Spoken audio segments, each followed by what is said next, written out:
अस्सलाम वालेकुम, this is your mentor Mohit. Welcome to commerce skills. तो आप लोगों के सामने मैं एक अकाउंट लेके आया हूँ जिस अकाउंट को मैंने अभी क्लोज करना है और ये वीडियो उन लोगों के लिए काफ़ी ज़्यादा ज़रूरी है जो कहते हैं सर हमारी मल्टीपल मार्केट प्लेसेस ओपन हो गई हैं तो हम उनको जो है वो डीएक्टिवेट करना चाहते हैं या क्लोज करना चाहते हैं या कह लो कि आपने उनको हटाना है अपने सेल अकाउंट से, क्योंकि काफ़ी ज़्यादा लोग परेशान होते हैं सर हमारी अपनी मार्केट प्लेसेस लिंक हो जाती हैं बार बार हर कुछ टाइम बाद फॉर सम रीजन। तो हम इसको कैसे डीएक्टिवेट या क्लोज कर सकते हैं प्रॉपर्ली ताकि हमारी दोबारा मार्केट प्लेस लिंक ना हो। तो वीडियो उन लोगों के लिए काफ़ी ज़्यादा ज़रूरी होने वाली है क्योंकि यहाँ पे अकाउंट आपको पूरा क्लोजर पे भी लगा के दिखाऊंगा और आपको बताऊंगा कि आपने अगर कोई मार्केट प्लेस रिमूव करनी है या आपने हटानी है मार्केट प्लेस तो आप कैसे हटा सकते हो। ठीक है, तो वीडियो पूरी देखना। जो लोग चैनल पे न्यू है तो चैनल को सब्सक्राइब करना मत भूलना, बेल आइकन को दबाना मत भूलना ताकि आने वाली सारी अपडेट्स आप लोगों को फौरन मिलती जाए।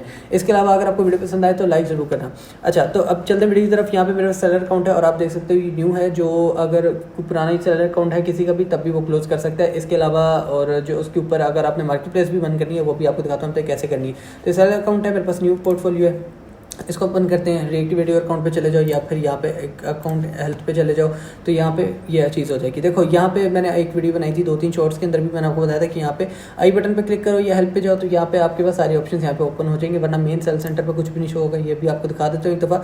यहाँ पे देखो ये आपको कुछ भी नहीं शो करेगा। ठीक है, ये आपका बिल्कुल क्लोज है। अब जब ये एक्टिव होगा तो यहाँ पे ऑलरेडी सारी चीज़ें वो दिखा देगा, आपको डैशबोर्ड आपको बता देगा। यहाँ पे आ जाओ आप लोग आई बटन के ऊपर, आप आ जाओ जी अकाउंट हेल्थ के ऊपर, किसी भी ऑप्शन पे आ जाओ तो ये सारे ऑप्शंस आपके पास ओपन हो जाएंगे। जिन लोगों को ऑप्शंस नहीं शो होते तो उनके लिए भी वीडियो। अब ये हमारा रिएक्टिवेट नहीं हो सकता अकाउंट, जिसके ऊपर अकाउंट जो है वो स्टक कर चुका है अमेजोन और यहाँ पे इन्फॉर्म कस्टमर एक्ट लग चुका हुआ है जिसके अंदर हमारी जो है वेरिफिकेशन स्टक हो जाती है और वह अमेजोन वेरीफाई नहीं कर पाता। अब यहाँ पे क्या है, अब हम इसको क्लोज करेंगे, आई ऑप्शन पे जाएंगे। ठीक है, उसके अलावा यहाँ पे सेटिंग आ रही है, सेटिंग के अंदर क्लिक करेंगे तो अकाउंट सेटिंग का ऑप्शन आ रहा है। सेटिंग के ऊपर जाएंगे, सेटिंग के ऊपर जाने के बाद अब यहाँ पे हमारे पास जो अकाउंट का इन्फॉर्मेशन का पेज है वो ओपन होता है। ये देखो अकाउंट ओवरव्यू आ गया, सारी डिटेल्स वगैरह आ गई। हमने इन चीज़ों को छोड़ देना। सब में लास्ट ऑप्शन देख रहे हो आप अकाउंट मैनेजमेंट का, अकाउंट मैनेजमेंट पे आ जाओ। अब अकाउंट मैनेजमेंट पे आ जाओगे तो यहाँ पे आपके पास अब ये 3-4 ऑप्शन शो करेगा, नोटिफिकेशन की, लॉगिन की, यूज़र परमिशन और ये हमारा क्लोज अकाउंट आ रहा है यहाँ पे क्लोज अकाउंट। अब देखो आपने अकाउंट क्लोज करना है, मार्केट प्लेस क्लोज करनी है, आपको आना इसी ऑप्शन पे पड़ेगा डिपेंडिंग ऑन दी कंडीशन के आप लोग किस मार्केट प्लेस के ऊपर बैठे हुए। जैसे आप यूएस के अंदर मार्केट प्लेस ओपन करके बैठे हुए वहाँ से जाके इसको बंद करना चाहते हो, बाकी मार्केट प्लेसेस को तो आपकी मर्जी है। अच्छा, इससे पहले आप डाउनग्रेड भी कर सकते हो, इसको करना भी मत भूलना। अगर आपका अकाउंट एक्टिव है और आप उसको अभी बंद करना चाह रहे हो तो उसको डाउनग्रेड करना मत भूलना। याद से मेरी बात लिख लेना वरना आपके पैसे उसके चार्जेस पड़ते रहेंगे।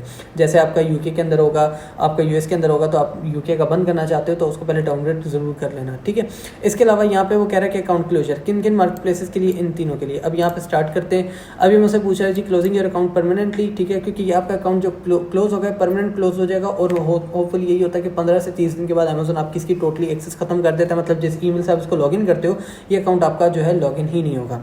ठीक है, your account closing your account is a permanent action that will remove all access to your account seller account. ठीक है, तो यानी कि उसने यही बात की है कि आपने अगर अकाउंट क्लोज कर दी तो अब सारी जो है आपकी एक्सेस खत्म हो जाएगी। अब यहाँ पर से 2 ऑप्शन दिए हैं, रिक्वेस्ट अकाउंट क्लोजर, अकाउंट को पूरे को बंद करना है। मतलब आपके अकाउंट पे अगर 10, 15, 20 मार्केट प्लेसेस है और आप सारी चीज़ें बंद करना चाहते हो क्योंकि आपका अकाउंट परमानेंट सारी डीएक्टिवेट है सारी की सारी मार्केट प्लेस के अंदर, तो आप इसको रिक्वेस्ट क्लोजर पे जाओगे। अगर आप कहते हो कि नहीं इन वन मार्केट प्लेस तो इस पर क्लिक करोगे। ठीक है, इसके बाद करोगे नेक्स्ट। अब जब नेक्स्ट करोगे तो वो आपको बताएगा कि यार ये चीज़ें हैं और यहाँ पे अभी वो नहीं बता रहा। ठीक है, क्योंकि वो मार्केट प्लेस का कह रहा है कि आप इसके अंदर जो है वन मार्केट प्लेस को आप बंद कर सकते हो, बट यहाँ पे हमारी एक्टिव अभी भी नहीं है। तो हम यहाँ पे आते हैं बैक अकाउंट मैनेजमेंट पे दोबारा आते हैं और यहाँ पे आके हम इसको जो है दोबारा सेटिंग में जाते हैं, क्लोज अकाउंट के ऊपर जाते हैं। अच्छा, वहाँ से आप जो है एक मार्केट प्लेस बंद कर सकते हो। यहाँ पे तीनों इनएक्टिव हैं इसलिए यहाँ पे कुछ भी नहीं शो कर रहा। इसलिए अब हम यहाँ पे क्लोज अकाउंट पे जाते हैं, यहाँ पे रिक्वेस्ट अकाउंट क्लोजर, इसके ऊपर जाते हैं नेक्स्ट पे। अभी हमें कह रहा है you have selected the option to permanently close your account, are you sure you want to proceed. ठीक है, कि आपने उनमें से एक ऑप्शन सेलेक्ट किया। ठीक है, कि आपका अकाउंट परमानेंट क्लोज कर दिया जाए। तो अब यहाँ पे हम कहते हैं येस, हमने क्लोज करना है, नेक्स्ट करते हैं।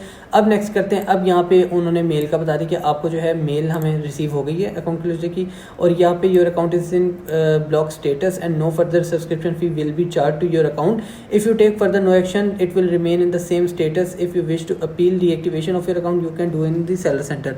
मतलब हमें इनकी अकाउंट की क्लोजर की रिक्वेस्ट एक्सेप्ट हो चुकी है, और अगर आपका जो है उसने हमें बताया your account is in block status, ठीक है, क्योंकि हमने ऑलरेडी इसके ऊपर अप्लाई कर दिया था अकाउंट क्लोजर को, तो यहाँ पे अकाउंट स्टेटस हमारा ब्लॉक शो कर रहा है। और वो कह रहा है कि अगर आपने रीएक्टिवेट करना तो आप रीएक्टिवेशन के लिए सेल सेंटर पर जा सकते हो, बट हमारे पास यहाँ पे रीएक्टिवेशन के लिए कोई ऑप्शन हमें रिसीव नहीं हो रहा सेल सेंटर के अंदर, तो हमने यहाँ पे अकाउंट क्लोजर जो है यहाँ पे लगा दी है, ठीक है। अब ये ऑटोमेटिकली ये मेल भी आ जाएगी, और अगर मेल नहीं आती तो समटाइम ऐसे भी होता है कि कुछ दिन बाद मेल आती है, कुछ टाइम बाद मेल आती है कि आपका अकाउंट 15 दिन तक आपके पास एक्सेस है, उसके बाद एक्सेस आपकी बिल्कुल रिमूव कर दी जाएगी, आपकी एक्सेस खत्म कर दी जाएगी, या समटाइम 30 दिन का भी टाइम होता है, 45 दिन का भी टाइम होता है, बट इसी टाइम के अंदर अंदर आपका अकाउंट जो है क्लोज कर दिया जाता है, ठीक है। इसके अलावा उसने यहाँ पे मेंशन कर दी कि कोई भी आपकी जो है और कोई फीस वगैरह चार्ज नहीं होगी इसके ऊपर। यहाँ पे आप देख सकते हो subscription fee will be charge to your account, कोई भी नहीं होगी, नो फर्दर फीस, तो आपकी कोई फीस वगैरह भी नहीं लगेगी, जो आपके कार्ड से कटने वाली ये फीस है वो भी नहीं लगेगी, और आपका अकाउंट परमानेंट जो है डीएक्टिवेट और डिलीट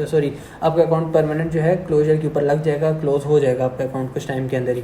तो ये थी वो वीडियो जो लोग कह रहे थे सर हमने मार्केट प्लेस वगैरह बंद करनी है तो हम कैसे करें, तो इस तरीके से भी आप कर सकते हो, अपनी मार्केट प्लेस को बंद कर सकते हो या हटा सकते हो, ठीक है।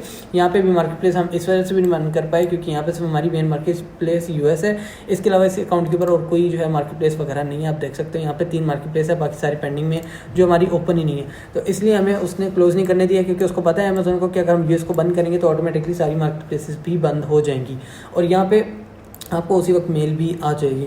तो ये थी वीडियो जिन लोगों का इशू आ रहा था कि सर हमने अकाउंट की जो मार्केट प्लेस है वो बंद करनी है, चाहे एक्सटर्नल है चाहे और आपसे ऐड हो गई गलती से, वो आपने बंद करनी है, या आपने जो है पूरा अकाउंट क्लोज करना है सस्पेंड होने के बाद या किसी भी इशू की वजह से, तो वो आप कर सकते हो। बट एक चीज़ आप माइंड में ज़रूर रख लेना कि आपने जो है ना जो आपकी ये डिटेल्स के ऊपर अकाउंट बनाया, सेम डिटेल्स के ऊपर आप अकाउंट नहीं बना सकते। मतलब फ़र्ज़ कर लो, एग्जाम्पल आप दे रहा हूँ, आपने पहले आई कार्ड के ऊपर अकाउंट बनाया, आई कार्ड के ऊपर अकाउंट बनाने के बाद अब आपका अकाउंट बंद हो गया और आपने इसको क्लोजर पे लगा दिया, आपने क्लोज कर दिया, उसके बाद आप क्या करते हो, पासपोर्ट पे लगाते हो डिटेल्स, ठीक है। तो पासपोर्ट के थ्रू अगर लेके चलते हो तो अमेज़न आपका पुराने इस अकाउंट से लिंक करेगा और आपको कहेगा कि आपका ओल्ड अकाउंट है। अब अमेज़न को नहीं पता वो डीएक्टिवेट है या नहीं है, अमेज़न के पास टीम के पास प्रूफ आ गया कि आपने सेम आइडेंटिटी दोबारा यूज़ की है, आपका अकाउंट वो भी सस्पेंड कर देगा, नया अकाउंट भी।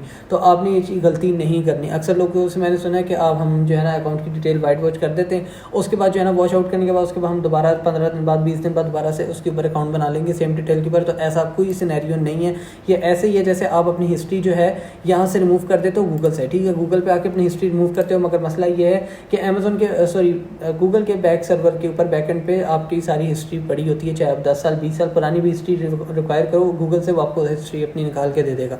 बट ये इसी तरह से अमेज़न का सेल सेंटर भी काम करता है, आपकी आइडेंटिटी की डिटेल्स एक दफ़ा लग गई अमेज़न के पास तो उनके पास रिकॉर्ड में आ गई, आप दोबारा उस डिटेल के ऊपर नहीं बना सकते, ना ही दूसरा डॉक्यूमेंट यूज़ करते हुए सेम डिटेल पे अकाउंट बना सकते हो। तो ये चीज़ आपने माइंड में रखनी है, आपने जो भी अकाउंट बनाना है न्यू अकाउंट बनाना है। और एक चीज़ और छोटी सी कंफर्म कर दूं कि अगर आपके अकाउंट के ऊपर सेल सेंटर के ऊपर आपने एलएलसी लगाई है और आपकी एलएलसी लगने के बाद आपका अकाउंट सस्पेंड हो गया और एलएलसी वेरीफाइड नहीं हुई थी, तो फिर वो आपकी एलएलसी रीयूजेबल है। मतलब आप नेक्स्ट अकाउंट जिस भी आइडेंटिटी के ऊपर बनाओगे उसके ऊपर आप वो एलएलसी यूज़ कर सकते हो, आपकी एलएलसी वेस्ट नहीं होगी। बट अगर आपकी एलएलसी अकाउंट के साथ लगी हुई है, जैसे इनकी एलएलसी लगी हुई थी अकाउंट के साथ मगर वो अप्रूव नहीं हुई थी या वेरीफाइड नहीं थी क्योंकि उनका जो ओटीपी का कोड था, जो वेरिफिकेशन का कोड आता है, वो इनका लेट रिसीव हुआ था। तो अगर आपके पास जो आती है ना वो ओटीपी रिसीव नहीं हुआ या आपकी वेरिफिकेशन फेल हो गई आपकी एलएलसी की, ठीक है, तो आप फिर अपना उस एलएलसी को दोबारा रीयूज़ कर सकते हो किसी भी प्लेटफॉर्म के ऊपर। जैसे अमेज़न के ऊपर आप करना चाहते हो तो कर सकते हो, बट अगर आपकी वेरीफाइड हो गई तो फिर आपकी एलएलसी वेस्ट है टोटली, वो आपके किसी दूसरे सेल सेंटर से नहीं लगेगी। हाँ, थर्ड पार्टी वेबसाइट्स के लिए वो लग जाएगी, वो उसके ऊपर काम कर जाएगी, बट सेम वैसे अमेज़न के लिए काम नहीं करेगी। तो आपने ये चीज़ माइंड में रखनी है। तो अगर वीडियो पसंद आए तो लाइक कमेंट शेयर ज़रूर कीजिएगा। कोई भी इशू है तो आप कमेंट में मुझसे पूछ सकते हैं। तो मिलते हैं नेक्स्ट वीडियो में। अल्लाह हाफिज़।